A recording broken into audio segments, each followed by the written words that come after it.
momentin që fëmia nuk është se ka ndonjë problematik në të folur, ndonjë vonesë gjuhësore ose çfarë do qofte pjesa e çrregullimit neurozhvillimore. Thjesht ka sjellje të papërshtatshme, mund të jetë momenti që nuk është përshtatur me kopshtin ose ka ndryshuar kopshtin, ka ndodhur një situatë.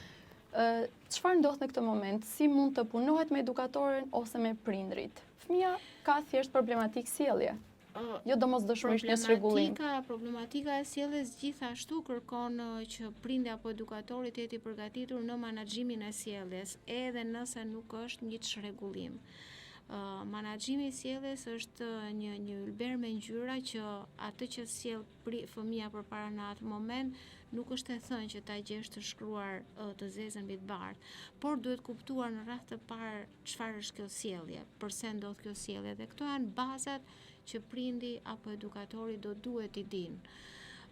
Pastaj, nëse ka situata të veçanta, specifika të veçanta që ka ndodhur për shembull një ndryshim situate në jetën e fëmijës, ka ndodhur një divorc prindrish, ka ndodhur një ndrrim i shtëpisë, dhe fëmia kopshti i ri, shok të ri, stimuj të reja, dhe fëmia këtë gjë nuk po e përball ashtu siç duhet, atëherë gjasat janë që kemi të bëjmë në radhë parë me një këshillim me prindin.